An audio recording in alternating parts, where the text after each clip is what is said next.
The same week G-Fest would begin, a countdown to the reveal of the newest Godzilla movie had made its rounds on Twitter. Now, with the teaser revealed and full renders of the design across the internet, what are my thoughts on Godzilla -1's design?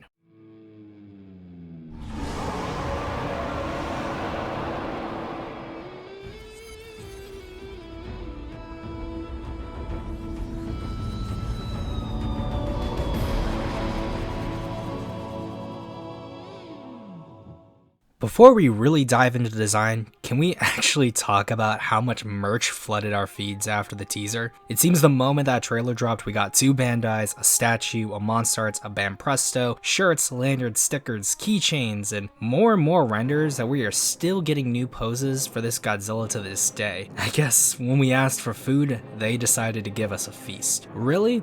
The Reiwa era has often been compared to an art house for Godzilla. Various directors all taking the character in what have been some radically different directions, with some versions such as Godzilla Earth and Shin Godzilla being some of the more different looking designs, while we have more recognizable ones such as Ultima, the Gemstone version, and the American Monsterverse sticking closer to what most people think of when they hear the name Godzilla. Another one of these more traditional designs is the Ride Goji design from Godzilla the Ride Giant Monsters Ultimate Battle. This simulator ride located in Seibuan Amusement Park has you plopped in the middle of a giant monster attack, the perpetrator being none other than King Ghidorah. After a brief scuffle with Rodan, Godzilla appears and the two do battle with the King of the Monsters emerging victorious.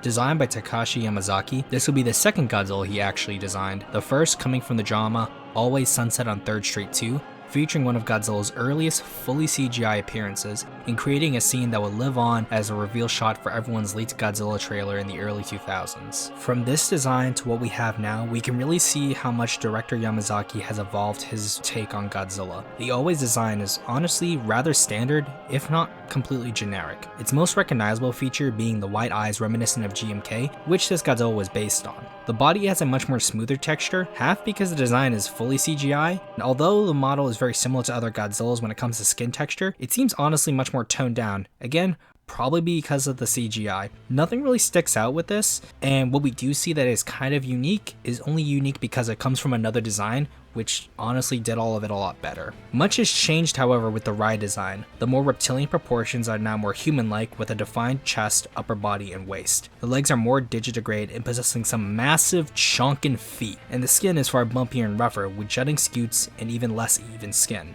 The head also resembles a classic head much more, with an upper forehead, jowls, and all. This has led many to compare it specifically to the Heisei designs, which is fair considering this head shape, although a holdover from the Showa era, is much more associated with the Heisei design because of the era having a more consistent design, among other details which are more in line with the 90s Godzilla. Though I'd argue that the ride's head is stubbier and has a deeper snout setting it apart, and again, being more comparable to some of the Showa designs. And now we finally come to the -1 design itself, taking the ride's design and tweaking it ever so slightly, making the overall form more disproportionate, but also exaggerated in ways I feel are more visually pleasing, but still in line with the character. The spines being much larger, while the feet are toned down a bit compared to the ride design, and the skin detail is also tweaked, now even more gnarly, and the color is darker, if not just a little bit of an off shade. Though looking at the Bandais for both, you'd think they are 2 completely different colors entirely. We also see some slimming of the arms and fingers, but all in all, this design is the most traditional Godzilla design in recent years, and has shot up for me as my top favorite official Godzilla design. So let's get into more detail as to why I like it so much, starting from the top with the head. Small and sitting on a rather long neck, the distinct brows, spines running up the forehead, the snout, and as stated, jowls and all are distinctive traits associated with Godzilla. Outside of Japanese interpretations, the scrapped Stan Winston design shares these traits as well. And since we know how much oversight Toho had when it came to this American design at the time, it shows definitively that such traits are far from accidental. But despite many similarities, there are 4 traits in particular this unused design does not share with the minus design, those being ears, eyes, fangs, and skin texture. Whereas the Stan Winston design's slit pupils belie a more reptilian nature, the minus design has rounded pupils, which from the trailers will allow for a wide range of emotions combined with the actions performed. Looking at the original Godzilla, whose large black eyes have been described as unnervingly expressionless, we do know that Godzilla's war with trains will continue in this film, so it'll be interesting to see if this Godzilla and the 54 Godzilla will have similar scenes outside of this one, and how a Godzilla with a wider range of emotions will be compared to what is a more looming and singularly focused original Godzilla. Although not as defined, the Stan Winston design possesses larger front teeth on both the top and bottom, which leads us into fangs. At Godzilla's inception, fangs were there, being 2 longer teeth on the top jaw on both sides of the head. This and the second missing feature, ears, were both possessed by the original Godzilla, but subsequently lost and added throughout the years. The Heisei designs possess both features, which causes the minus design to be more in line with Showa designs post Godzilla raids again. This to me makes the design feel more encompassing in a way, having an overall visage of Heisei Godzilla with some Showa design sensibilities, but filtered through the lens of a near 70 years of design history. From my analysis, it could be argued that there isn't any specific trait that Minus shares with 54, which is where we go all the way from the top to the bottom, with our favorite pastime here in the community, feet commentary. Possessing 4 toes, longer, more slender digits, and the 4th toe being much further back, combined with the bulk from the legs to me, makes this part of the design resemble more 54 than even the Heisei designs. Those designs, whose toes were smaller and thicker, in a way resembled snowshoes with how wide the entire foot was, but with how tightly packed the toes were. Interestingly enough though, the Minus design possesses scales which run along the toes itself, making it similar in a way to the Godzilla 98 design, but it does so without compromising the silhouette, which gives a character that iconic nature. So there you go, 98 fans, you got your one in. I hope you're all happy. I can't believe I actually have to say something positive about the design. Woo.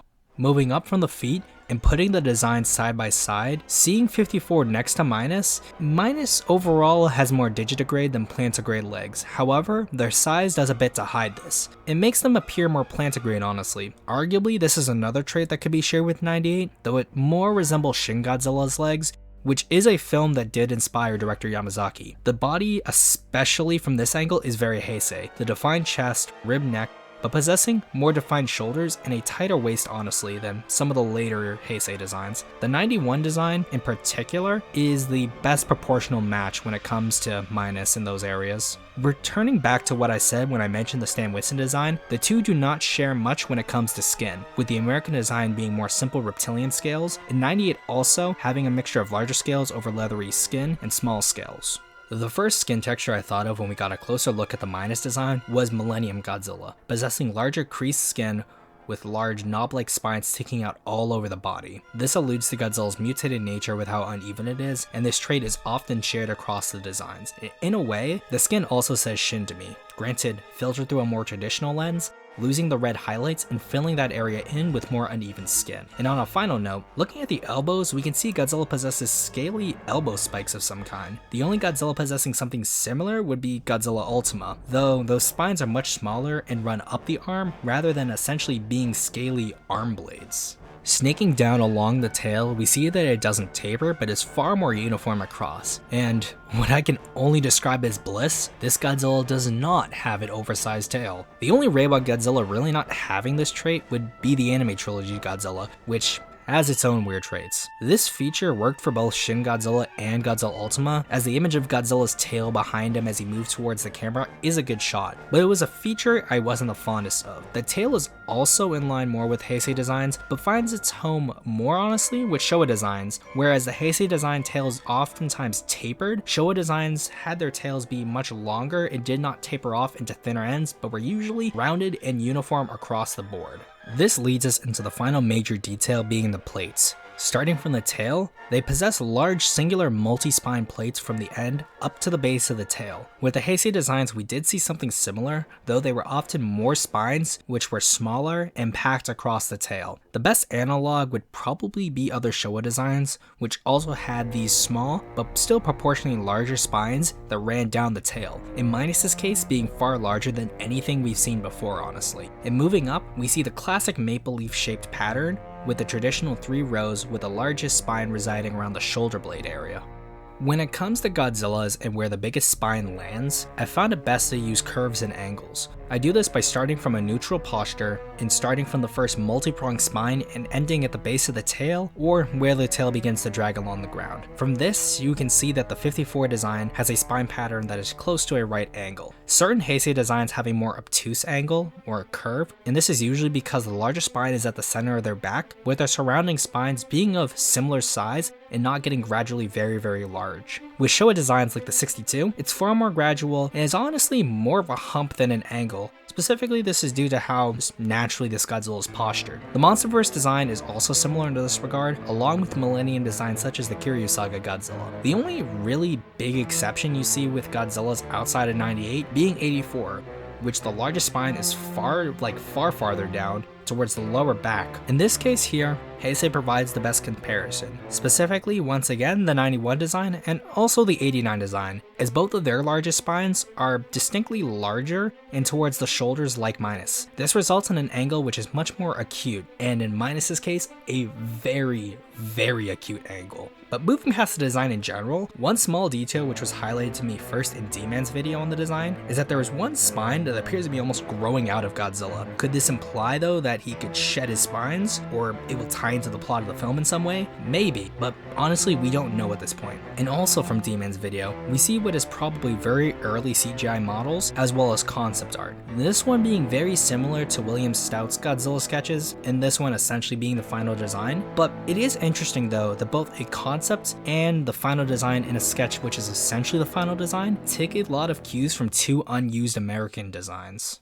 Everyone is also probably curious as to what Godzilla's atomic breath might look like. With this film taking place around the 54 era, some have hoped to see something similar to that original's White Mist.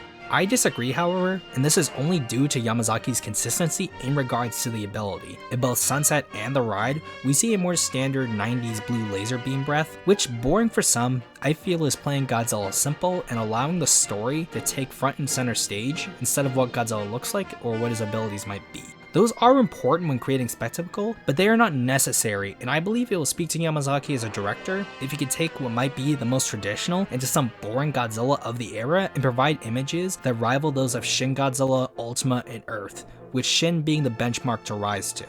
Ending it off with what truly matters, size, using Godzilla's face against the train and his feet against the fleeing crowds. If I was to estimate a height, it would probably be somewhere in the ballpark of 50 to 60 meters, making him either standard Showa size or a larger monster for that era. But that's all I've got for you. Tell me what you like or don't like about the design in the comments below, and if you're feeling generous, become a patron. It will honestly just help me dedicate more time to providing you guys with the videos that you seem to love, or a simple donation to my coffee. Links are in the description, and the countdown to -1 begins, guys. I'll see you all next time.